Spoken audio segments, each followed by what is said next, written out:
Bonjour à tous. Après 60 ans, le monde des vitamines, souvent vu comme une fontaine de jouvence, cache une réalité complexe. Elles ne sont pas toujours nos amies, parlons-en. On les voit comme des alliés pour rester en forme, une assurance pour combler les lacunes de notre alimentation. Et si une nourriture riche en nutriments est la base, la supplémentation systématique est une autre histoire.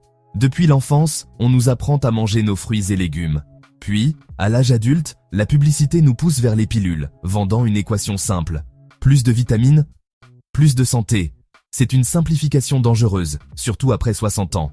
La vérité, c'est que nos corps ne sont plus ceux de nos 20 ou 40 ans. C'est une machine formidable qui a évolué. Avec le temps, notre capacité à absorber, utiliser et éliminer les nutriments se modifie. L'acidité de l'estomac peut diminuer, affectant l'absorption de la vitamine B12. Notre métabolisme ralentit, et nos filtres, le foie et les reins, fonctionnent à un autre rythme. Ce qui était bénéfique peut alors devenir problématique, voire nocif, en s'accumulant. Le monde des compléments est une jungle de promesses marketing, anti-âge, boost d'immunité. Les slogans sont séduisants, mais ces produits ne sont pas régulés comme les médicaments. Ce qui aide un athlète à récupérer n'est pas forcément adapté, ni même sans danger, pour un retraité dont les besoins et le métabolisme sont radicalement différents. Métabolisme plus lent, fonction d'organes qui évolue, risque qui augmente. Prenons l'exemple du calcium et de la vitamine D. Un excès, sans assez de vitamine K2 pour le guider, peut entraîner des dépôts dans les artères. Ainsi, un produit qui semble sûr peut en réalité surmener vos reins et fragiliser votre système cardiovasculaire. Pensez à votre corps comme à un moteur de collection, finement réglé. Avec l'âge, il devient plus sensible au type et à la dose de carburant. Trop, ou pas le bon, et sa broute, s'encrasse, peut casser. Pour notre corps, s'encrasser signifie une accumulation toxique et la panne, une défaillance d'un organe. Certaines vitamines et minéraux agissent pareil. Cette sensibilité est liée à notre physiologie. Une fonction rénale qui baisse rend l'élimination des excès, comme le potassium, moins efficace, créant des risques pour le cœur. Concernant la densité osseuse, qui diminue et peut mener à l'ostéoporose, la solution n'est pas juste plus de calcium, c'est un équilibre délicat entre plusieurs nutriments. Enfin, les vitamines liposolubles, A, D, E et K. Contrairement aux vitamines hydrosolubles, elles sont stockées dans nos graisses. Une accumulation peut mener à une toxicité, avec des symptômes allant des vertiges à des dommages au foie. Respecter la capacité de stockage du corps est primordial. Commençons par la vitamine A, essentielle à la vision, l'immunité et la peau. Deux formes, le bêta-carotène des aliments et le rétinol, forme active. Le bêta-carotène, présent dans carottes, patates douces, est généralement sûr. Le rétinol, lui, se trouve dans le foie, les œufs, les produits laitiers et les suppléments. Après 60 ans, l'excès de rétinol fragilise les os et augmente le risque de fracture. Il interfère avec la vitamine D et perturbe le remodelage osseux. L'excès, liposoluble, s'accumule dans le foie. Hypervitaminose A, lésions hépatiques. Symptômes, vertiges, nausées, maux de tête, parfois pression intracrânienne. Sur les étiquettes, méfiez-vous du rétinol, palmitate de rétinyle en forte dose. Évitez 100% de la valeur quotidienne, sauf prescription. Privilégiez les aliments riches en bêta-carotène. Votre corps convertit seulement ce dont il a besoin. Ce mécanisme protège des excès. Récap, limitez le rétinol. Privilégiez le bêta-carotène, surveillez le foie et les os. Lisez les étiquettes, surtout si vous prenez déjà une multivitamine. Demandez conseil médical si doute ou symptômes évocateurs. Passons à deux minéraux très connus mais souvent mal utilisés après 60 ans, le calcium et le fer. L'ostéoporose inquiète à juste titre. Un apport adéquat en calcium est important. Mais une mégadose en pilule inonde le système. L'absorption et l'orientation hormonale ne suivent pas toujours. L'excès peut se déposer sur les parois artérielles. Calcification, artères rigides.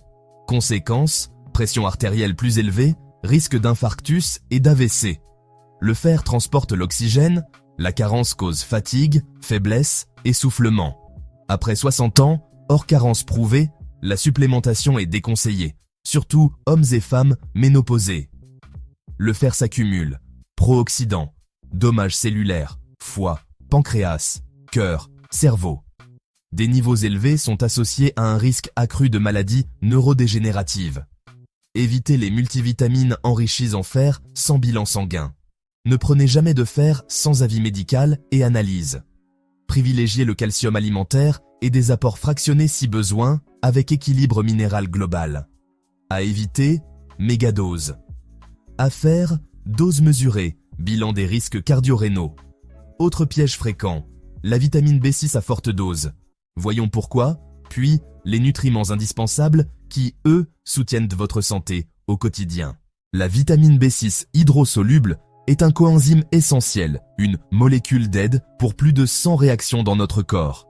Elle est cruciale pour le métabolisme, la fonction cérébrale et notre système immunitaire. Elle aide à fabriquer des neurotransmetteurs vitaux, la sérotonine pour l'humeur, la noradrénaline pour la concentration et la mélatonine pour le sommeil. Mais attention, l'idée qu'un excès est sans danger est fausse. À long terme, de fortes doses peuvent devenir toxiques en submergeant les capacités d'élimination du corps. Le risque principal est une lésion nerveuse, la neuropathie périphérique. Les symptômes incluent picotement et engourdissement dans les mains et les pieds, une perte de sensation, et peuvent causer des troubles de l'équilibre et de la marche. Si l'arrêt du supplément peut aider, les dommages sévères peuvent malheureusement être irréversibles. Pour référence, l'apport quotidien recommandé est d'environ 1,7 ml pour les hommes et 1,5 ml pour les femmes de plus de 50 ans. La limite de sécurité est de 100 ml par jour. Pourtant, de nombreux comprimés en vente libre contiennent 50 à 100 ml par dose. Pris quotidiennement, même 50 mg peuvent grave s'accumuler et devenir nocifs. C'est l'effet cumulatif qui est dangereux. Lisez donc l'étiquette de tous vos suppléments, y compris les multivitamines, car les doses s'additionnent. Pour une supplémentation de routine, visez 2 à 10 mg. Une dose de 50 mg ou plus est un signal d'alarme, à n'utiliser que sous strict suivi médical. Souvent, une alimentation équilibrée avec volaille, poisson et pois chiches suffit à combler vos besoins. Maintenant que cette mise en garde est de fait, tournons-nous vers 4 suppléments, dont les bénéfices pour les seniors sont solidement établis par la science. Premièrement, le magnésium. Il est clé pour les muscles, les nerfs, la glycémie et la pression artérielle. La carence est fréquente chez les seniors. Des apports modérés aident à réduire les crampes, à améliorer le sommeil et à soutenir un rythme cardiaque régulier. Privilégiez les formes bien absorbées comme le glycinate ou le citrate. Deuxièmement, la vitamine D3. La capacité de la peau à la produire diminue avec l'âge. Elle est essentielle pour la santé osseuse et pour l'immunité. Troisièmement, la vitamine B12. Son absorption gastrique est souvent réduite. Une carence peut entraîner fatigue et des troubles de mémoire ou d'équilibre. Un supplément sublingual est souvent utile pour contourner ce problème. Enfin, les oméga 3, EPA et DHA.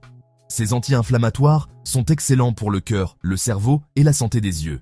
Naviguer dans le monde des suppléments après 60 ans peut sembler complexe. Un premier point, les multivitamines génériques ne sont souvent pas idéales.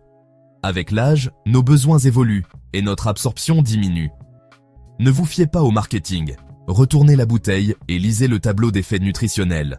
C'est là que vous découvrirez les dosages et les formes des nutriments, véritables indicateurs de qualité. Soyez particulièrement vigilants avec 2 nutriments, le fer et le rétinol, la forme active de la vitamine A. Sauf carence diagnostiquée par un médecin, un excès de fer peut générer un stress oxydatif, tandis qu'une surdose de rétinol peut fragiliser vos os. À l'inverse, certains nutriments deviennent cruciaux. Recherchez la vitamine D3, entre 1000 et 2000 UI pour les os et l'immunité. Pour la vitamine B12, optez pour la forme méthylcobalamine, bien mieux absorbée lorsque l'acidité gastrique diminue. Concernant le calcium et le magnésium, ils sont souvent plus efficaces en suppléments séparés pour un dosage adéquat et un meilleur équilibre. Au-delà des bases, d'autres suppléments offrent des bénéfices ciblés. La CoQ10, sous sa forme active ubiquinol, soutient l'énergie cellulaire et la fonction cardiaque, surtout si vous êtes sous statine.